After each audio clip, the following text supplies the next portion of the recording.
જે જગ્યાઓ ભરવાની હતી એ માની લો કે અહીંયા જે 1682 લોકો થયા છે એસટી કેટેગરીમાં, એ પ્રમાણે અહીંયા જે જાહેરાત પડી હતી એ પ્રમાણે એસટી કેટેગરીમાં તમે જોશો તો આ 1345 અને આ 526, એટલે 6 ને 5 11 નો એક વધી પડી, એક 4 ને 2 6 ને 1 7, 5 ને 3 8, એટલે 1871 જગ્યાઓ ટોટલ ભરવાની થાય પુરુષો અને મહિલાઓની.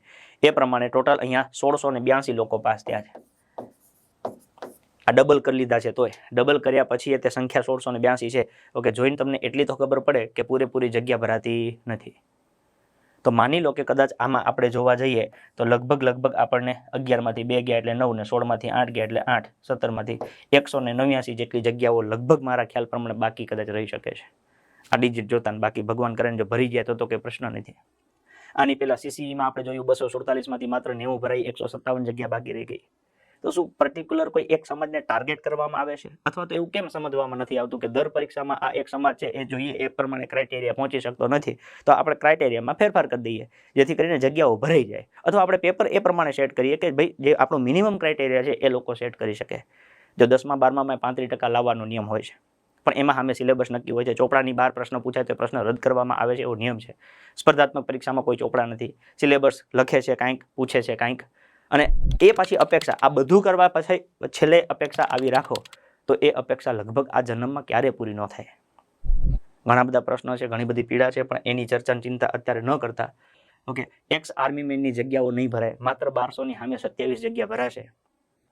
ભાઈ ઓલાએ આ રાષ્ટ્રની સેવા કરી છે. તમે કોઈને કંઈ આપી ન શકો તો કંઈ નહીં, કોઈના મોઢે આવેલો કોળિયો શું કરવા છીનવવો પડે છે? આપણી પાસે એક્સ આર્મી મેન હોય કેટલા? 2-3 ભરતીમાં સરખું જો એમને ભરવાનું ચાલુ કરીએ તો લગભગ બધા ગોઠવાઈ જાય એમ છે. એની જિંદગી સુખી થઈ જાય, એનો પરિવાર આખો સેટિસ્ફાઈડ થઈ જાય. અને જે વ્યક્તિએ આપણને દિવસ રાત હાચવા છે પોતાના જીવના જોખમે, તો એને હાચવવાની આપણી થોડી ઘણી તો ફરજ આવતી હોય કે ન આવતી હોય? વાત તમને વ્યાજબી લાગે તો તમે તમારા મિત્ર સાથે જરૂરથી શેર કરજો.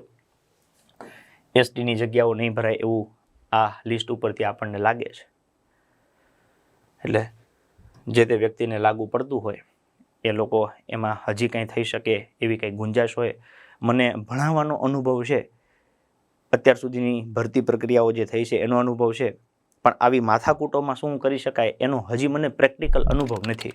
પણ ધીમે ધીમે હું શીખતો જાઉં છું, સમજતો જાઉં છું, અને એમાં ક્યાંક ન્યાયિક ઉકેલ આવે એના માટેના પ્રયત્ન કરીએ છીએ.